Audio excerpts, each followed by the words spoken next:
요한계시록 1장입니다. 요한계시록 1장.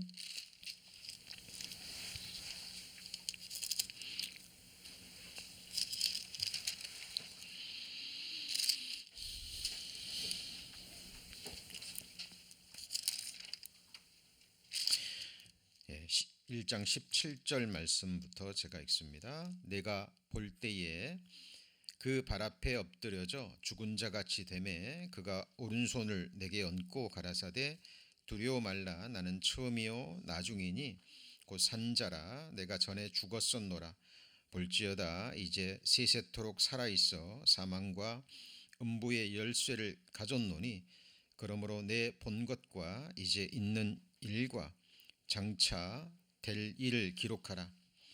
내 본 것은 내 오른손에 7별의 비밀과 7 금촛대라. 7별은 7 교회의 사자요 7 촛대는 7 교회니라. 2장 1절입니다. 에베소 교회의 사자에게 편지하기를 오른손에 7 별을 붙잡고 7 금촛대 사이에 다니시는 이가 가라사대. 이렇게 주의 첫날 성도님들을 뵐 때마다 또 밝은 모습으로 주 안에서 인사를 나눌 때마다 하나님 앞에 너무 감사한 마음이 듭니다. 한 주 동안 성도님들 지켜주시고 또 이렇게 건강한 모습으로 예배 나올 수 있도록 은혜를 허락해 주신 하나님께 감사를 드립니다. 저희들 이렇게 건강한 몸으로 움직일 수 있고 또 음식을 먹을 수 있고 이렇게 기동할 수 있는 것이 기적 중에 기적인 거 아시죠? 일상의 모든 삶의 순간순간들이 하나님의 도우심과 하나님의 붙잡아 주심이 없으면 우리는 거동할 수도 없습니다. 우리가 살며 기동하며, 기동한다는 게 움직이는 거죠. 우리가 살며 기동하며 있는 것이 오직 하나님의 능력이요 하나님의 은혜입니다. 오늘은 요한계시록 강의 6번째 시간입니다. 지난 주일에는 요한이 바라본 예수 그리스도, 요한이 바라본 예수 그리스도라는 제목으로 함께 말씀의 은혜를 나누었습니다. 사도 요한은 3년 반을 예수님과 동고동락한 제자죠.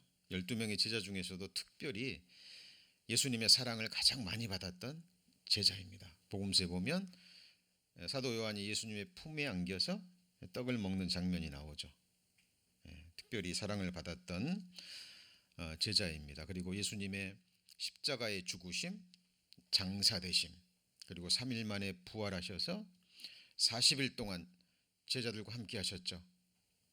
사도 요한은 분명히 십자가에 돌아가시고 장사되셨던 예수님이 부활하신 그 몸을 직접 눈으로 보고 함께 대화를 나누고 식사를 했던 사람입니다. 그리고 감람산에서 제자들과 함께 하늘로 승천하시는 모습을 직접 봤습니다. 그리고 천사들로부터 가신 모습 그대로 다시 오시리라는 천사의 말을 직접 또 들은 인물이기도 합니다. 자, 그런데 우리가 지난 시간에 배웠던 것처럼 사도 요한이 3년 반 동안 함께 있고 부활하신 그 모습도 직접 봤던 사도 요한인데 요한계시록에 나오는 예수님의 그 영화롭게 된 모습을 직접 보고는 사도 요한은 그 앞에 죽은 자처럼 엎드려졌죠. 그렇죠? 죽은 자처럼 됐다라고 성경은 얘기합니다. 거기 17절에 그렇게 돼 있잖아요. 내가 볼 때 그 발 앞에 엎드려져서 뭐처럼 됐죠? 죽은 자같이 되었습니다. 그러니까 사도 요한은 부활하신 이 땅에서 바라본 부활하신 모습과 지금 하늘에서 영화롭게 되신 부활하신 몸과는 전혀 다른 또 모습이죠. 알아보지 못했고 그 앞에서 죽은 자처럼 돼버렸습니다. 그때 예수님이 손을 얹으시고 두려워 말라 나는 처음이요 나중이니 곧 산자라 내가 죽었었노라 볼지어다 내가 이제 세세토록 살아있어 사망과 음부의 열쇠를 가졌노니 그러므로 내 본 것과 이제 있는 일과 장차 될 일을 기록하라 이렇게 말씀하시죠. 자, 사도 요한은 이 영화로운 모습을 봤습니다. 그러면 우리 구원받은 그리스도인들, 우리 성도님들은 이 영화롭게 된 예수님의 모습을 볼까요? 보지 않을까요? 네, 보게 될 것입니다. 자, 사도 바울이 고린도전 13장 12절에 이렇게 돼 있죠. 우리가 이제는 거울로 보는 것 같이 희미하나, 그죠? 자, 믿음으로 말씀을 믿는 믿음으로 우리는 예수 그리스도를 바라봅니다. 자, 그런데 그때가 언제일까요? 그러니까 주님 오시기 전에 죽음을 건너가면 죽는 그날 그 순간 우리는 사도 요한이 본 이 영화롭게 된 예수님의 모습을 직접 보게 될 거예요. 살아있을 때 주님 오신다면 우리는 공중에서 신령한 하늘의 신령한 곳에서 우리도 변화된 모습으로 영화롭게 되신 사도 요한계시록 1장 후반부에 기록된 바로 그 모습 그대로 보게 될 겁니다. 우리 성도님들 앞으로 장래에 여러 소망들이 있으시죠? 예. 이 눈으로 무엇을 보기를 원하십니까? 많은 것들이 있지만 그 중에 최절정에 있는 것이 저를 창조해 주시고 저를 구원해 주시기 위해서 저를 사랑하셔서 십자가에 자기 몸을 버리신 창조의 근본이시요 영원한 생명이신 나의 창조주, 나의 구주, 나의 왕 예수 그리스도의 그 얼굴을 정말 보고 싶습니다.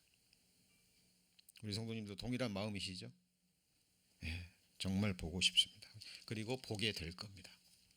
예, 왜요? 성경에 그렇게 기록되어 있고 또 하나님이 이 소망을 우리에게 주셨잖아요. 그렇죠? 그래서 우리가 성경을 배우실 때 제가 늘 강조해서 드리지만 어떤 개념이나 관념이나 그냥 생각으로 흘러 떠나가시면 안 됩니다. 말씀은 반드시 언젠가 실상이 돼서 우리 삶으로 체험이 될 겁니다. 그때는 얼굴과 얼굴을 대하여 볼 것이요. 자, 지금까지 이렇게 하리라 이렇게 되리라 했는데 성경이 빗나간 적 없죠. 예, 반드시 그렇게 될 겁니다. 그리고 이제는 내가 부분적으로 하나 이 땅에서 아무리 우리가 성경을 통해서 또 하나님과의 교제를 통해서 신앙생활을 통해서 예수님을 알아간다 해도 부분적입니다.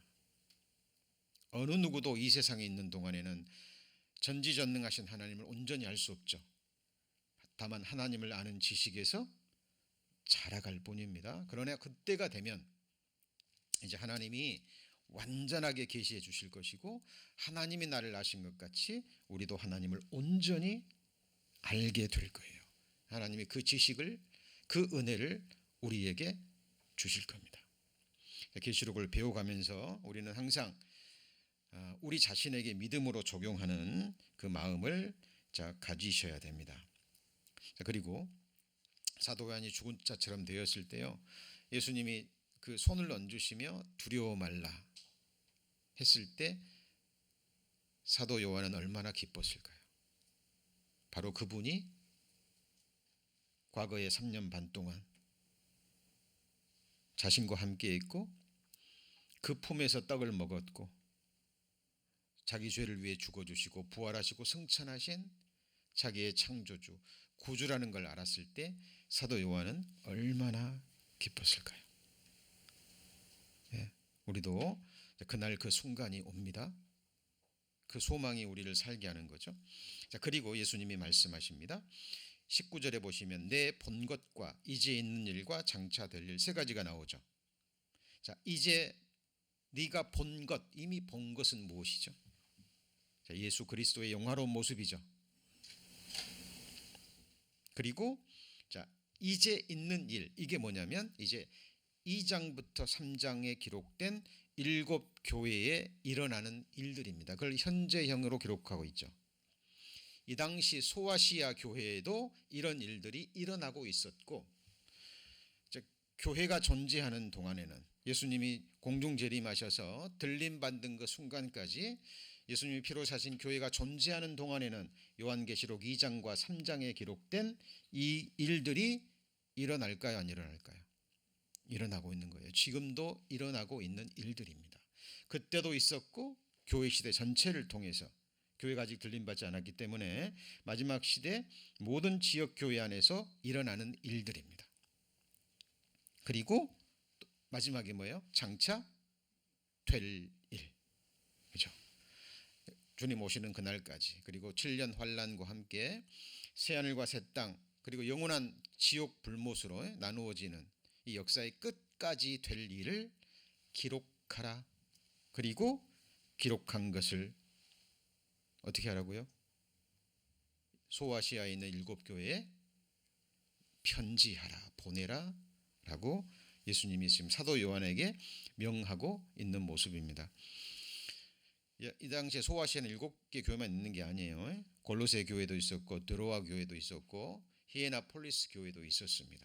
근데 왜 7개 교회만 보냈을까요? 그 3개 교회도 7개 교회의 범주 안에 들어가는 거죠. 그렇죠? 자, 그리고 이제 우리가 본격적으로 7교회에서 배우시게 될 때 먼저 생각하셔야 될 것이 있습니다. 자, 7교회의 모습입니다. 그러면 그 교회의 모습이라는 것은 결국 누구의 모습일까요? 교회 안에 한 사람의 모습입니다. 교회 안에 누구 모습이라고요? 한 사람의 모습이에요. 자, 예수님이 7교회에 보냈습니다. 교회는 구원받은 한 사람 한 사람 한 사람들이 모임이잖아요. 그죠? 사람들이 교회죠. 그렇죠? 그럼 한 가지 여쭤보죠. 이제 에베소 교회에서 하나님이 칭찬도 하시고 책망도 하셨죠? 그러면 에베소 교회에 예를 들어서 100명의 지체들이 있다고 하면 100명 전체가 에베소 교회의 동일한 모습일까요? 아닙니다. 에베소 교회 100명의 성도들 중에서도 이 7교회의 모습이 들어있어요. 다만 예수님이 보실 때 전체적인 그 교회의 모습일 뿐, 에베소 교회 100명의 지체가 전부 여기에 해당되는 것은 아닙니다. 자, 7교회를 배울 때요, 가장 우리가 유념하셔야 될 부분이에요. 그리고 이 교회를 배우시면서, 이 교회에 보낸 편지를 배우시면서 이 말씀을 통해서 나 자신만 돌아보시면 됩니다. 자, 그렇지 않으면 변화가 없고 아무런 유익이 되지 않아요. 자, 예수님은 7교회에 대해서 정확하게 판단하셨죠. 예수님은 이렇게 말씀하실 자격이 있습니까, 없습니까? 예수님만이 이렇게 하실 수 있는 거예요. 왜냐하면 예수님은 불꽃 같은 눈이시고 정확한 전지전능하신 분이시고 모든 것을 아시죠. 예수님은 이렇게 판단하실 수 있고 말씀하실 수 있습니다. 그런데 우리 인생들은 이 말씀을 가지고 판단해서는 안 되죠. 다만 우리가 할 수 있는 것은 복음이 전해지고 있느냐 전해지지 않느냐, 그것은 우리가 분별할 수 있습니다. 만약에 성경에 기록된 복음이 전해지지 않는다면 그것은 교회가 아닙니다. 그래서 교회가 복음이 전해지고 있는, 예수님이 주가 되셔서 정말 거듭난 그리스도인들이 모인 교회 가운데 일어난 일들이죠. 그렇죠? 그래서 말씀을 배우실 때 이 편지는 교회에 보낸 편지가 아니라 누구한테 보낸 편지예요? 네, 나 개인에게 보낸 편지입니다. 그렇게 받으셔야 돼요. 그렇죠? 예를 들어서 서머나 교회 속에는 지체들이 100명이 있다면 서머나 교회 사람들 중에서도 이 7교회의 모습이 다 있는 거예요. 그죠? 예수님이 책망만 하신 라오디게아 교회에는 거듭난 그리스도인들이 없을까요? 전체적인 모습, 하나님이 보시기엔 전체적인 모습이 라오디게아 교회의 모습입니다. 그러나 그 가운데서도 에베소 교회에 속한 사람, 서머나 교회에 속한 사람, 버가모 교회에 속한 사람, 그 모습이 있을 거예요. 그리고 이것들이 또 조합이 될 수도 있죠. 왜냐하면 개인은 정말 다양합니다. 그래서 이 말씀을 배우실 때 바로 예수님께서 직접 내게 보낸 편지라라는 마음을 가지고 한 말씀 한 말씀 받으셔야 돼요. 자, 신약성경에 기록된 여러 가지 교회에 보낸 편지, 그것도 예수님의 편지 맞습니다. 그러나 그것은 간접적으로, 예를 들어서 사도 바울이 교회에 보낸 서신은 사도 바울이라는 인격을 하나님이 사용하신 거죠. 간접적으로. 예를 들어 고린도 교회에 문제가 있었습니다. 사도 바울이 기도하다가 정말 그 교회를 위해서 편지를 보내야 되겠다고 생각하죠. 그 생각도 그 마음도 누가 감동하신 걸까요? 성령 하나님이 감동하신 겁니다. 그렇게 해서 사도 바울이 편지를 쓸 때 하나님이 그 마음과 그 손을 주장하신 거죠. 그러나 이것은 유기적인 영감이라고 얘기합니다. 신학적인 용어로.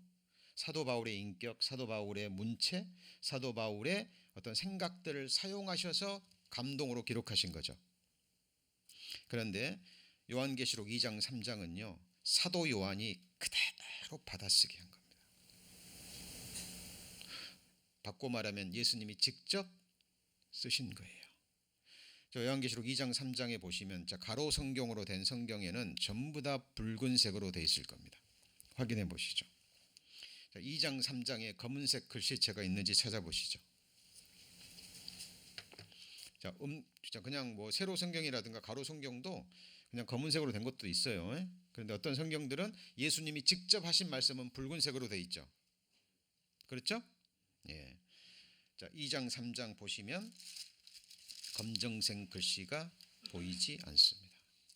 자, 그러면 예수님께서 직접 구원받은 그리스도인들, 모든 시대, 모든 지역교회, 몸된 교회의 지체가 되어 있는 한 사람 한 사람에게 보낸 예수 그리스도의 개인 서신입니다.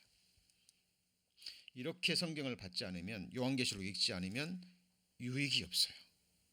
유익이 없습니다.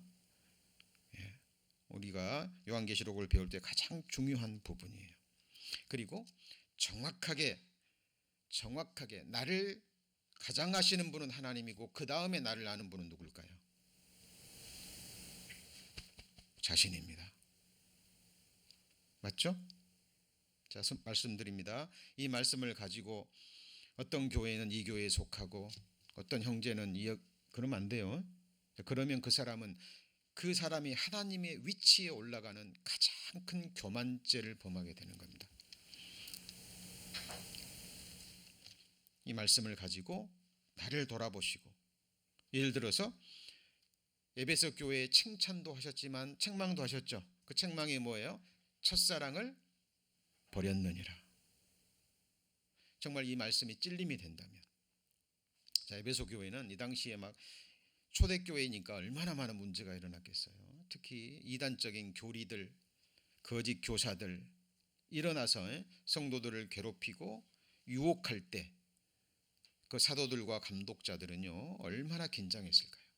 그래서 예수님의 말씀의 그 교리, 바른 진리를 지키기 위해서 굉장히 엄격했겠죠. 자, 그러다 보면 그 사람들을 징계하고 책망할 때도 사랑으로 할 수 있어야 되는데, 그렇죠? 그렇지 못한 부분이 있었던 것 같습니다.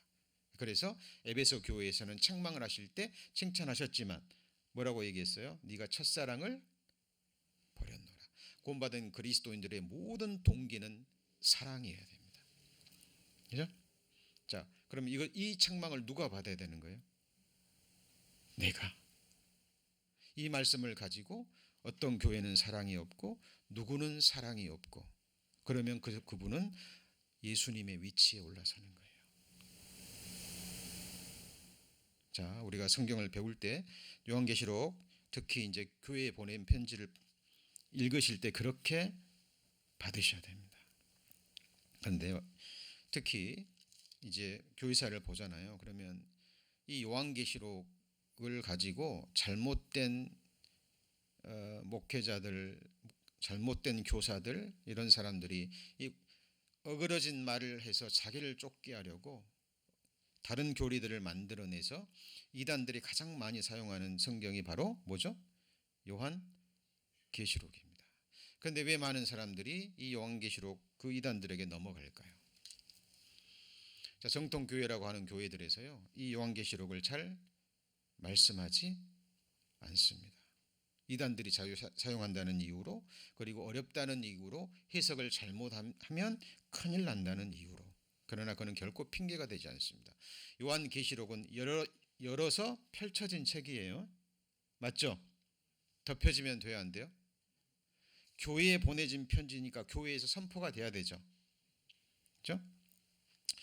우리 수년 전에 요한계시록 2장, 3장에 기록된 7교회에 보낸 편지는 저희들이 많이 배웠습니다. 기억이 잘 안 나시죠? 네, 이번 기회에 다시 한번 배우시고요.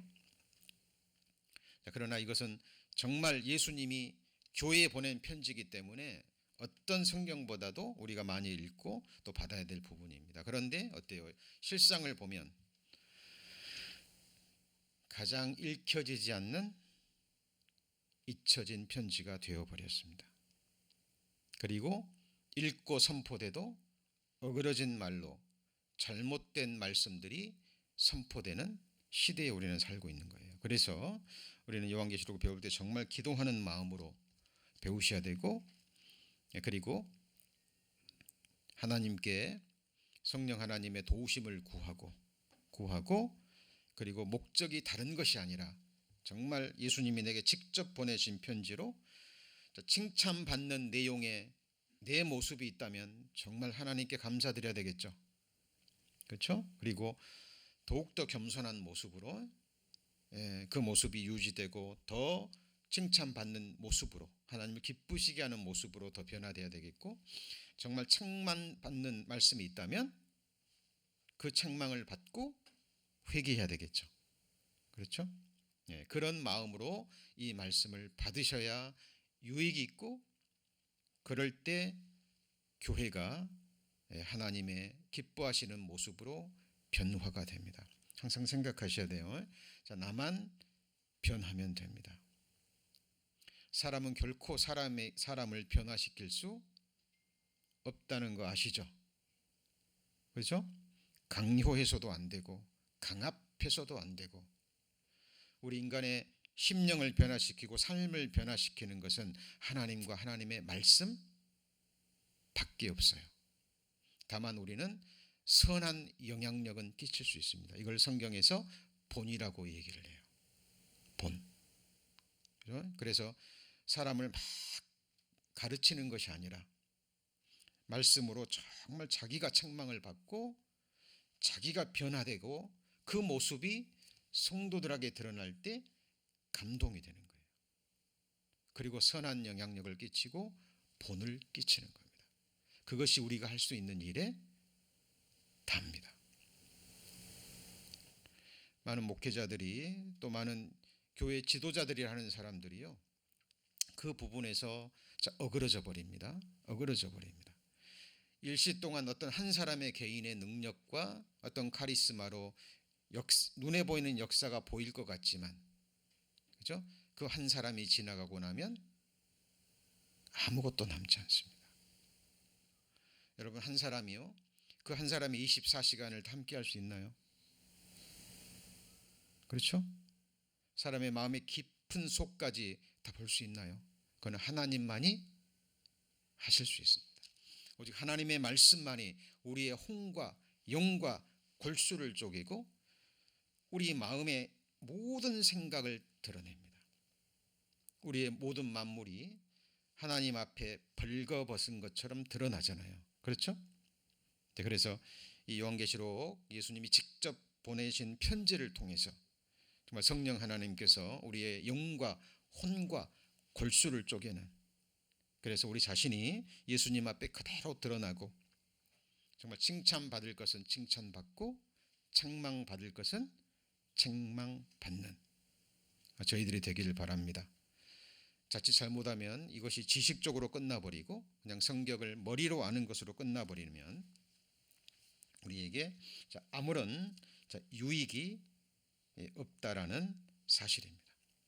저희 철치 에브리원 교회에서만큼은 이 요한계시록이 잊혀진 편지가 아니라 또 읽혀지지 않는 편지가 아니라 우리 성도님들이 매일 예수님이 직접 내게 보내신 편지라고 생각하고 읽고 또 읽고, 그리고 이 말씀으로 우리가 하나님 앞에 변화되는 저희들이 되길 바랍니다.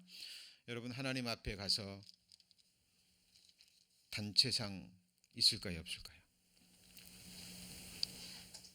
하나님 앞에 가서 지금 우리가 7교회를 배우잖아요. 그럼 하나님 앞에 가서 에베소 교회 나와 그래가지고 에베소 교회에 상장 주고 이런 거 있어요, 없어요? 없습니다. 하나님 앞에 갔을 때 철치 에브리원 나오세요 해가지고 상 주실까요? 하나님 그러신 분 아니에요. 교회 단체상은 없습니다. 우리 모든 그리스도인들 한 지역교회, 한 시대의 한 지역교회 몸된 교회의 지체가 돼서 함께 하셔야 됩니다. 그렇지 않으면 신앙생활은 불가능해요. 불가능합니다. 왜 불가능합니까?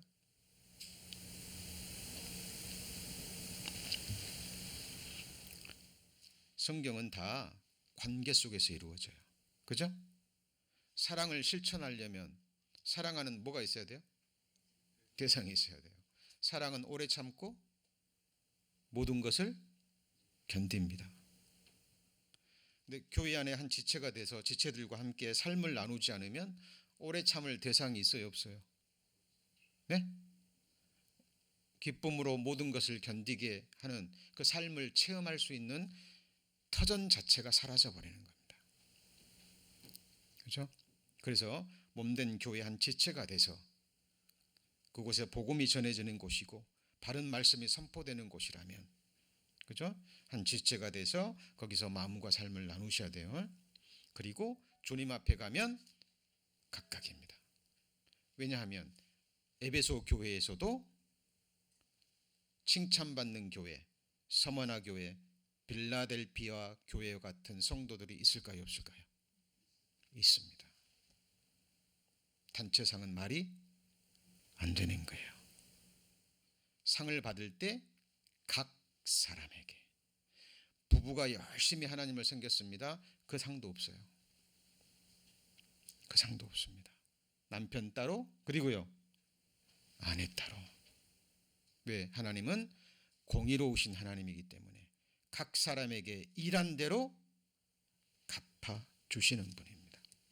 그래서 우리가 그리스도 심판대 앞에 드러나 각각 그 몸으로 행한 대로 받으려 함이라. 그죠? 자, 그리고 우리가 요한계시록 이제 편지를 배울 때 또 생각하셔야 될 것이, 자, 일정한 패턴과 형식이 있습니다. 요한계시록을 2장 3장의 편지의 내용을 보잖아요. 그럼 일정한 패턴과 형식이 나와요. 자, 우리가 성경 공부하면서요, 연구하면서 성경 공부의 기본 중에 기본이 뭐냐면 관찰입니다. 옵서베이션이라고 얘기하죠. 관찰. 이 관찰만 잘해도요, 관찰만 잘해도 우리는 모든 이단 사상을 분별해낼 수 있고요, 거짓 교사, 거짓 성경 교사들을 바로 드러낼 수 있습니다. 뭐만 잘해도요? 관찰만 잘해도. 해석은 두 번째, 세 번째 문제고요, 관찰만 잘하셔도 됩니다. 그래서 해석의 기초가 뭐예요? 관찰입니다. 그냥 있는 것 그대로 보는 거예요. 그래서 요한계시록을 보면 자세히 관찰해 보면 일정한 패턴과 일정한 형식이 나옵니다. 자, 그래서 첫 번째 보잖아요. 그러면 2장 1절에 보시면, 자, 에베소 교회의 사자에게 편지하기를, 수신자가 나오죠. 맞죠? 그러면 에베소 교회의 사자, 제가 지난 시간에 설명드렸습니다. 엥겔로스, 이거는 천사와 메신저의 역할이 나옵니다. 메신저는 교회에 어떤 말씀을 전하고 또 교회를 섬기고 성도를 돌보는, 초대교회는 사도부터 시작해서 뭐 직분을 가진 자도 포함되고, 아니면 그러면 개인 일반 성도님들은 뭐 교회를 섬기고 뭐 봉사할 책무가 없나요? 아니죠. 자, 그래서 에베소 교회의 사자라는 것은 바로 에베소 교회에 있는 모든 성도들, 우리가 수신자라는 겁니다. 그죠? 자, 그리고 보세요. 2장 8절에 보시면 서머나 교회의 사자에게 편지하기를, 동일하죠. 동일한 패턴이죠. 12절에 버가모 교회의 사자에게 편지하기를, 동일한 패턴입니다. 이것이 계속 반복돼요. 그러니까 왜 이게 먼저 나올까요? 여러분, 편지 보내실 때 정확하게 누구한테 쓰시는 줄도 모르고 편지 보내면 안 되죠. 맞죠? 그리고 그거는 상식 중에 상식입니다. 여러분 가족 중에 누구한테 편지 보내면 그거 다른 사람이 뜯어보면 돼요, 안 돼요? 돼요, 안 돼요? 안 됩니다. 아내라 그래서, 남편이라 그래서, 자식이라 그래서 개인에게 온 그 편지를 뜯어보는 것은, 이거는 세상 법적으로도 말도 안 되고, 그 다음에 상식적으로도 안 되는 일입니다. 정확하게 수신자에게 전달돼서 수신자만 그 편지를 뭐 해야 돼요?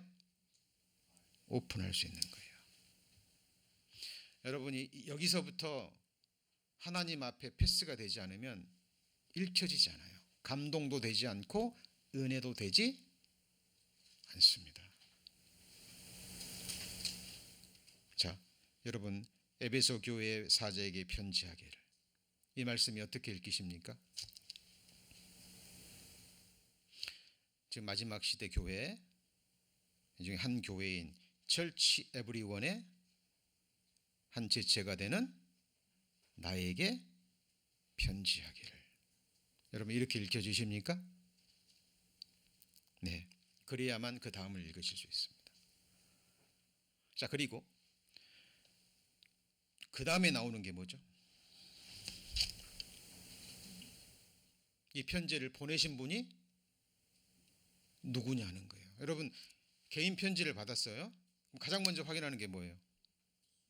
정확하게 내 주소, 내 이름이 적혀졌어요. 나한테 보냈네. 나 누가 보냈지? 그리고 제일 먼저 확인하는 게 누구예요? 예, 누가 나한테 보냈냐는 거예요. 그것이 연애 편지라면, 그죠?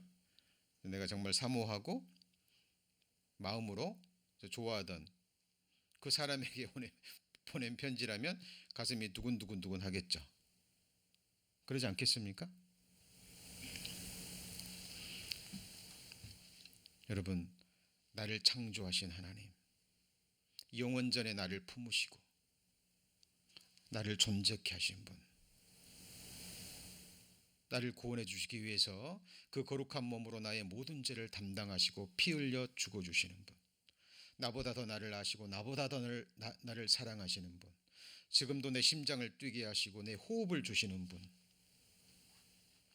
나의 장래를 아시는 분, 나의 처음과 나중이시요 나의 운명을 붙잡고 계시는 분, 내게 영원한 생명을 주신 분, 맞습니까? 맞습니까? 예. 그 주님이 지금 나를 구원하시고 성찬하셔서 아버지 보좌 우편에서 앉아 계셔서 한순간도 쉼없이 나를 기억하시고 나를 지켜보시고 나를 위해 간구하시는 우리 주님이 바로 내게 보낸 편지라는 거예요. 자, 수신자, 발신자 정리되셨죠? 자, 그런데 보세요. 교회마다 나타나시는 예수님의 모습이 다 다릅니다. 지난 시간에 배운 사도 요한이 바라본 예수님의 모습 있죠? 그죠? 그 모습들이 반복이 되면서 교회마다 다르게 나타나요. 자, 에베소 교회에 보낸 편지는 어떤 모습으로 나타납니까? 오른손에 뭘 붙잡고요? 일곱 벼를 붙잡고 일곱 금촛대 사이에 다니시는 이가 가라사대. 일곱 별은 일곱 교회 사자라 그랬죠. 예수님의 손에 붙들린 일꾼들이에요. 예수님의 손에 붙들린 일꾼들입니다. 일곱은 완전 숫자입니다. 7명이라는 의미가 아니라 하나님 앞에 붙들린 하나님의 일꾼들. 그죠? 자, 그리고 일곱 금촛대. 금촛대는 교회를 가리키죠. 이건 제가 해석하는 게 아니라 성경에 나왔잖아요. 1장 20절. 일곱 촛대는 일곱 뭐예요? 교회니라 이렇게 돼 있죠. 자, 그래서 에베소 교회에서는 오른손에 일곱 뼈를 붙잡고 일곱 금촛대 사이에 다니시는 이 예수님이 예수님 자신을 스스로 증거하시는 말씀입니다. 참되겠죠? 자, 그리고 8절에 예수 서머나 교회에 나타난 예수님의 모습은 어떤 모습입니까? 처음이요 나중이요 죽었다가 살아나신 이가 가라사대. 여러분 좀 다르지 않습니까? 자, 사도 요한이 예수님 바라보고 죽은 자처럼 쓰러져 있을 때, 막 두려워 떨고 있을 때 예수님이 손을 얹으면서 두려워 말라, 나는 처음과 나중이요 너의 시작과 끝을 붙잡고 있는 분이니까 두려워 말라는 겁니다. 위로의 모습이죠. 맞습니까? 서머나 교회는 어떤 교회의 모습입니까? 책망이 있는 거 빨리 찾아보세요. 서머나 교회.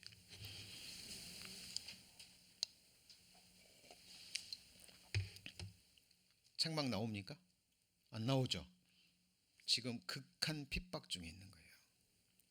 핍박 중에서도 하나님을 기쁘시게 하는 신앙생활을 하고 있는 겁니다. 칭찬하고 있어요. 환난을 받고 있습니다. 하나님이 어떤 모습으로 나타났죠? 위로의 모습으로 나타납니다. 그죠? 자, 교회마다 그 모습이 다르잖아요. 자, 그러면 세 번째 교회 두아디라 교회 보실까요? 자, 두아디라 교회의 사제에게 편지하기를 그 눈이 뭐 같고요? 불꽃 같고 모든 것을 다 아십니다. 그 발이 뭐 같아요? 빛난 주석. 지난 시간에 배웠죠. 주석은 놋입니다. 놋은 하나님의 뭘 가리켜요? 심판을 가리킵니다. 자, 두아디라 교회에서는 하나님이 엄격한 심판하시는 모습으로 그 모습을 드러내십니다. 물론 칭찬하는 모습도 있지만 하나님이 그런 모습으로 드러나셔요. 그죠? 자, 지금 저희들이 뭐 하고 있는 겁니까? 성경을 해석하고 있는 겁니까? 관찰하고 있는 겁니까? 여러분, 관찰만 잘해도 우리가 받는 교훈과 은혜가 굉장히 커요. 이것을 우리에게 적용하신다면 어떻게 될까요? 우리가 처음 신앙생활을 마치고 죽음을 건너가거나 주님 오실 때, 내가 주님 앞에 설 때 내게 보여지는 주님의 모습은 어떤 모습으로 나타날까요?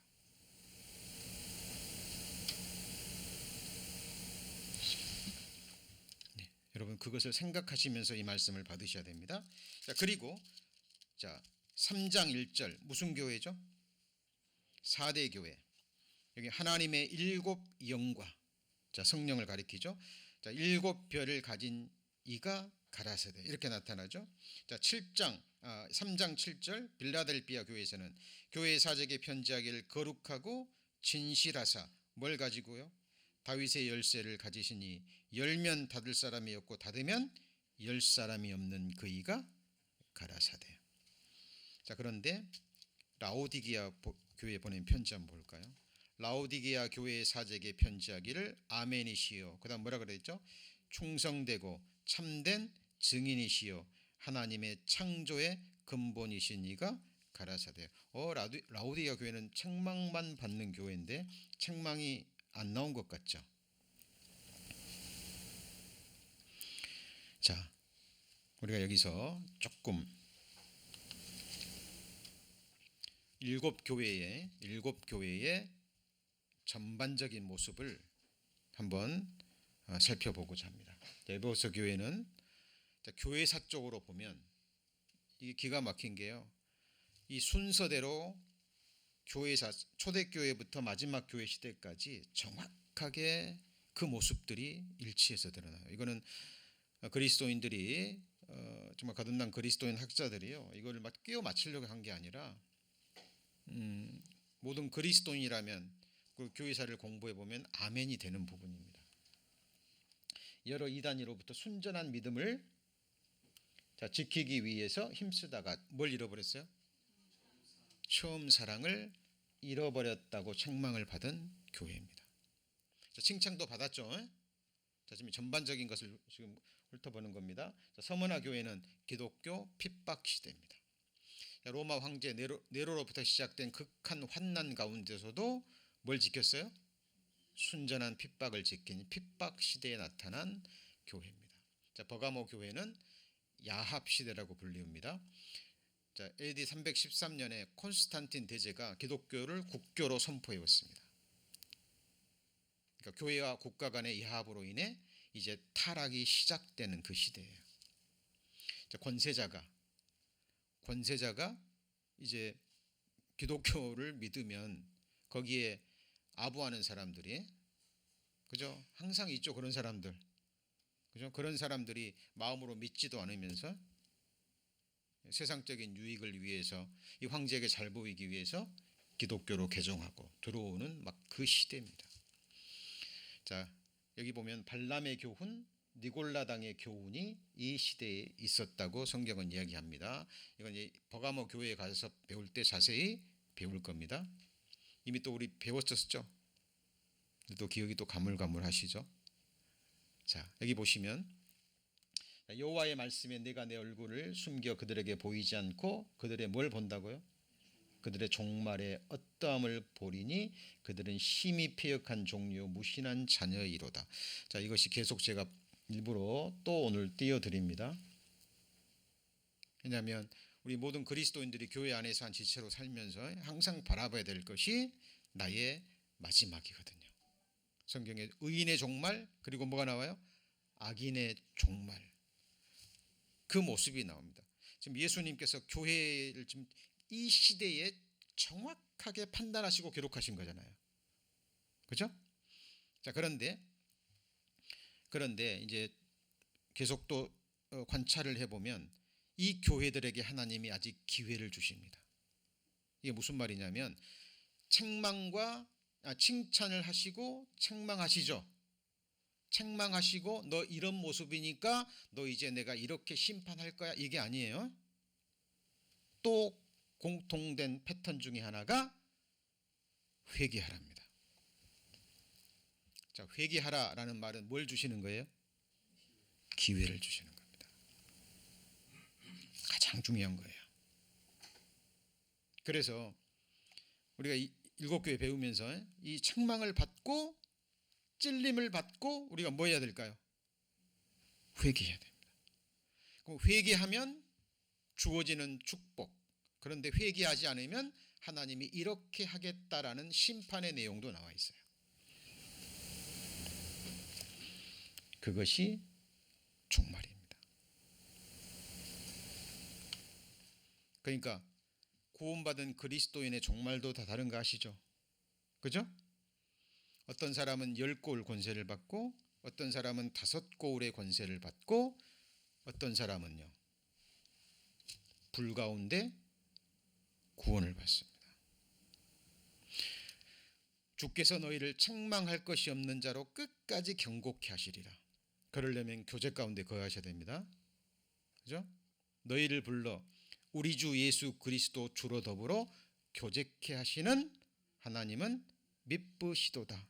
주께서 너희를 예수 그리스도의 날에 책망할 것이 없는 자로 끝까지 경고케 하십니다. 교제 안에 있을 때. 교제 안에 있어야 낮아지고 깎이고 꺾이잖아요. 맞습니까? 교제 안에 거하지 않으면 하나님의 연단을 받을 수가 없어요. 여러분, 그게 없으면 신앙생활이 안 되는 거예요. 많은 사람들이 성경을 모르고 교회를 모르고 신앙생활을 모르기 때문에 그냥 육신적으로 편한 것만 추구합니다. 그러면 연단을 못 받아요. 예. 그래서 하나님이 나를 깨끗게 하시고 거룩해 하시고 낮추시고 그렇게 해서 정말 낮은 자, 온유한 자, 정말 하나님을 섬기는 자로 만들어 가셔요. 그 사람에게 하나님의 의인의 종말 섬기는 권세, 하늘의 권세를 주시는 거예요. 그래서 각 사람이 다 다른 거예요. 10골 권세, 5골 권세. 그럼 10골 권세 있고 5골 권세는 있고 9골 권세는 없을까요? 있는 거예요. 하나님이 대표적으로 그렇게 말씀하신 겁니다. 해의 영광이 다르고 달의 영광이 다르고 별의 영광이 다르고 별과 별의 영광이 다릅니다. 여러분 사람의 모습도 보세요. 똑같은 눈 뭐 이런 몸이지만 각각 개성이 다르죠. 우리 부활의 모습도 각각 개성이 다를 거예요. 그 아름다움의 정도가 다를 겁니다. 영광의 광채가 다른 거예요. 요즘 뭐 남자들도 외모에 그렇게 관심이 많다면서요. 그죠? 자기 외모에 얼마나 많은 신경을 씁니까? 근데 전부 다 이거 아무리 신경 써도 아무리 가꾸어도 아무리 바꿔도 나중에는 뭐로 돌아가요? 그래서 성경에 아름다운 것도 거짓되고 고운 것도 헛되나 이렇게 나오는 거예요. 그렇죠? 여러분이 정말 마음에 두셔야 될 거는 내가 부활의 몸을 입었을 때 하나님께서 이 몸을 변화시켜 주실 때 어떤 모습이냐, 여러분 거기에 모든 관심을 두셔야 됩니다. 그렇죠? 그것이 종말이라니까요. 생각하셔야 돼요. 두아디라 교회는 중세 암흑 시대입니다. 신앙의 암흑기, 중세 교회의 모습과 일치합니다. 거짓 선지자 이세벨이 있었죠. 자, 이것도 이 교회 공부하실 때 공부하실 거고요. 4대 교회는 교회 개혁 시대입니다. 화려한 예모와 형식은 갖추었습니다. 그러나 실상은 죽은 교회, 종교 개혁의 대상이 됐던 무슨 교회요? 가톨릭 교회의 모습입니다. 제가 가톨릭 교회 가정에서 태어났습니다. 할아버지 할머니 때부터 독실한, 저는 가톨릭 교회가 정말 진짜 교회인 줄 알았어요. 그렇게 교육을 받고 자랐기 때문에. 그런데 성경을 통해서 바르게 성경을 배워보니까 또 교회사를 통해서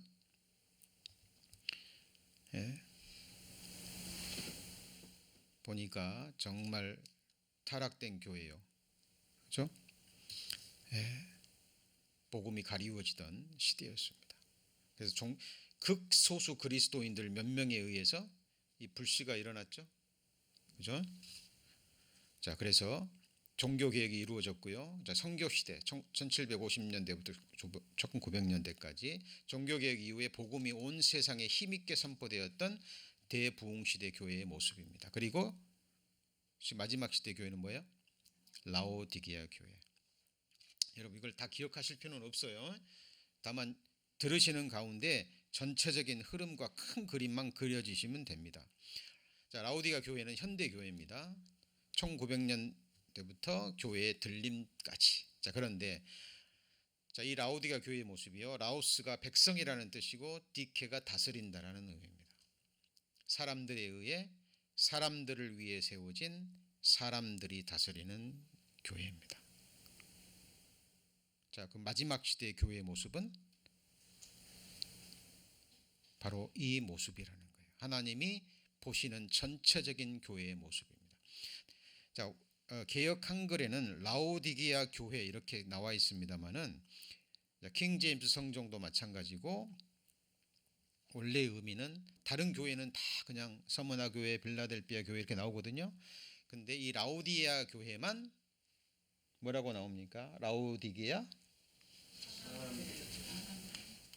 and unto the angel of the church of the Laodiceans.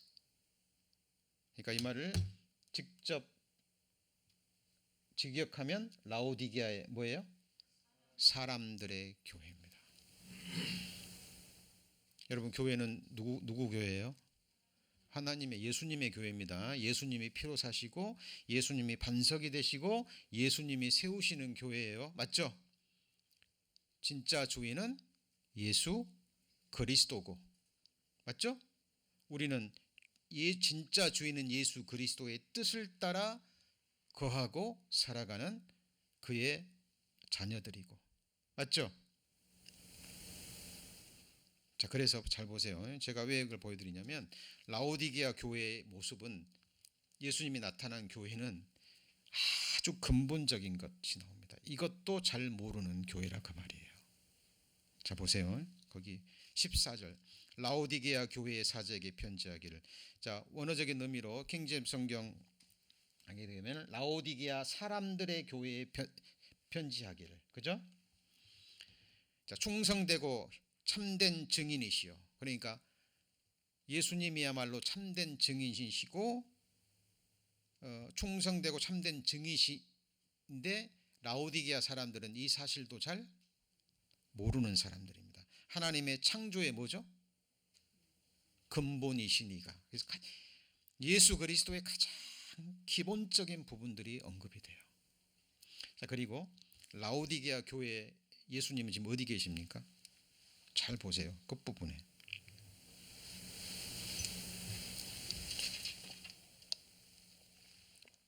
(20절에) 같이 읽습니다.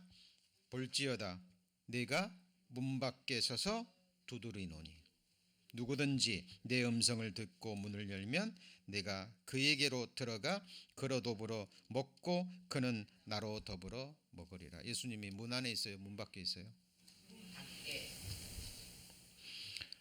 예수님이 주가 되지 않는 교회입니다. 사람이 주인이 되고 사람이 높임받고. 한국의 유명하신 목회자님이 얼마 전에 돌아가셨다는 소식을 들었습니다. 저는 어떤 한 사람을 판단하거나 비할 자격도 없고, 그러나 그 모습을 보면서 모세의 죽음이 생각났습니다. 왜 하나님이 모세의 시신을 가리워 버리셨는지. 하나님이 왜 모세의 시신을 가리웠을까요? 모세가 죽을 때 늙어서 눈이 쇠해서 기력이 쇠해서 죽은 게 아니죠. 맞죠? 하나님이 너 노보산에 올라가서 그냥 가나안 땅만 바라보고 거기서 죽으라고 하신 거예요. 모세는 이스라엘 백성들이 지금 가장 존경하는 선지자가 누군가요? 모세입니다. 여러분, 이스라엘 백성들이 모세가 죽었고 그 시신을 봤다면 어떻게 했을 것 같아요?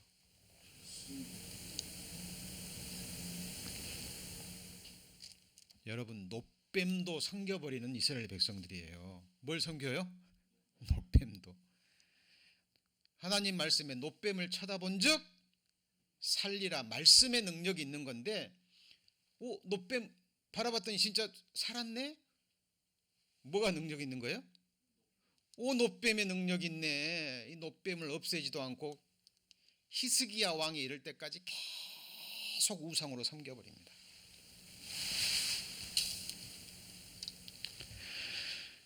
모세의 죽은 시신을 발견했다면 어떻게 했을 것 같아요?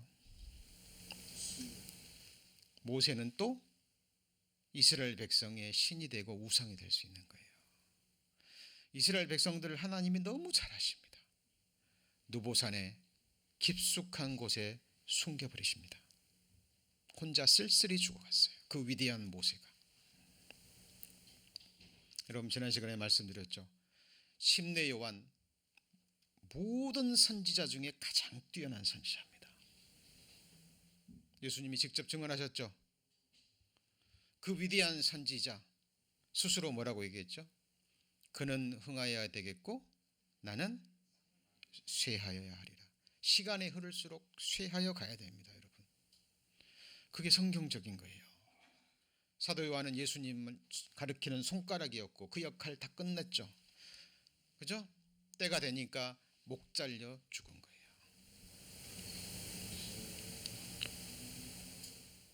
여러분, 어떤 위대한 일꾼도 아무리 위대한 사역을 이루었다 할지라도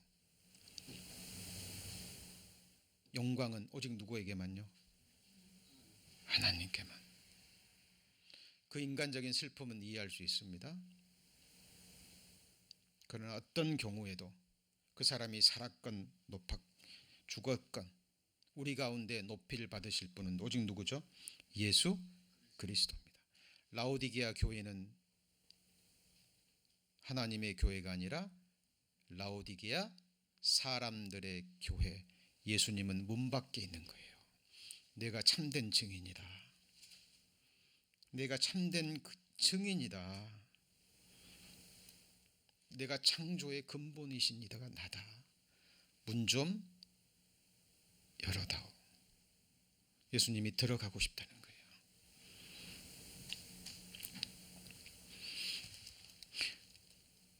오늘 영상 찬양 예배가 뭐였습니까? 문들아 머리를 들라. 하나님께서 제가 부탁한 게 아닙니다. 우리 찬양팀에서 준비한 건데 또 어떻게 정확하게 말씀과도 맞았던 것 같습니다. 자, 우리가 지금 요한계시록을 배워가면서 이제 요한계시록 예수님의 잊혀진 편지, 예수님이 직접 성도들 개인에게 보낸 편지인데 교회에 선포되지도 않고 읽혀지지도 않고, 그죠? 그 편지를 이제 자세히 배우기 전에 오늘은 편지의 형식, 예수님이 보낸 편지를 바르게 우리가 받기 위해서 우리가 먼저 점검해야 될 부분을 점검해 봤습니다. 자, 마음의 정리가 되셨죠? 자, 오늘 말씀을 잘 배우셨다면 이제 집에 가셔서 기회가 되실 때마다 우리의 가장 사랑하시는, 우리의 영원한 사랑이신 예수님이 내게 직접 보낸 편지, 나를 사랑하시기 때문에 칭찬도 하시고 책망도 하시고 나의 마지막 아름다운 종말을 주시기 위해서 내게 회개하라고 권고하시는 예수님의 말씀을 들어야 될까요? 또 듣고 흘려야 될까요? 들어야 되겠죠? 들으시고 누구만 변화되면 돼요? 네, 나만. 그럴 때 우리는 정말 성령께서 선한 영향력으로 우리를 일꾼으로 사용하실 수 있을 겁니다. 자, 이제 다음 시간부터는 이제 7교회에 보내신 편지의 내용들, 그죠? 각 교회에 나타나시는 예수님의 모습과 함께 그 칭찬의 내용이 뭐고 책망의 내용이 뭐고 회개하라고 하신 내용이 무엇이고, 그리고 회개하지 않으면 어떤 심판을 하실 것인가, 그리고 제일 마지막에 보면 귀 있는 자는 교회들에게 하시는 말씀을 들을지어다 말씀이 나오시고 이기는 자에게 주어지는 약속이 나오죠. 똑같습니다. 형식이. 그래서 요한계시록 7교회 보낸 편지에서 예수님이 가장 원하시는 건 뭐예요? 우리가 신앙생활 뭐하는 자가 돼야 돼요? 이기는 자가 돼야 됩니다. 하나님의 말씀을, 예수님의 편지를 들을 수 있는 귀를 가지고 정말 듣고 책망을 받고 회개함으로 나머지 생에 이기는 자가 돼서 이기는 자에게 약속하신 그 모든 축복을 받는 믿음의 승리자가 되라는 예수님의 권면의 말씀입니다. 그래서 이 말씀을 잘 받으셨다면 우리 성도님들이 주님 앞에 드러났을 때 예수님으로부터 이기는 자라는 뭘 받아야 돼요? 증거. 그래야 여러분이 이 편지를 정말 마음으로 받으신 겁니다. 그리고 이기는 것은 어려운 게 아니에요. 이기는 것도 내가 이겨요? 예수님이 주셔요? 예수님이 주신다고 말씀하셨습니다. 하나님의 아들이, 예수 그리스도가 하나님의 아들이심을 믿는 자가 아니면 세상을 이기는 자가 누구뇨? 세상을 이김은 이것이니 우리의 믿음이로다. 우리의 믿음의 대상은 사람이 아니에요. 사람이 아닙니다. 육신이 아닙니다. 가장 무서운 적은 내 안에 옛사람, 내 육신, 그리고 육신과 세상을 지배하는 하늘의 사탄과 그를 따르는 악한 영들이 우리의 이김의 대상입니다. 자, 계속해서 또 다음 주 말씀 배워 가시겠습니다. 자, 그리고 여러분 지금 수요 말씀 때 수요 말씀 계속 증거가 되고 있죠. 시편 강해를 배우고 있는데 너무 중요한 말씀입니다. 그래서 꼭 참여해서 들으시고요. 또 부득이해서 못 들으신 분들은 말씀이 올라가시면 꼭 들으시고 그죠? 그래서 매일 아침 보내드리는 말씀, 또 수요 예배, 또 주일 예배, 이 말씀만큼은 정말 우리가 감사함으로 받고 정말 또 묵상함으로 말씀이 주는 유익을 얻는 우리 성도님들이 되시기를 기도합니다. 기도하시겠습니다.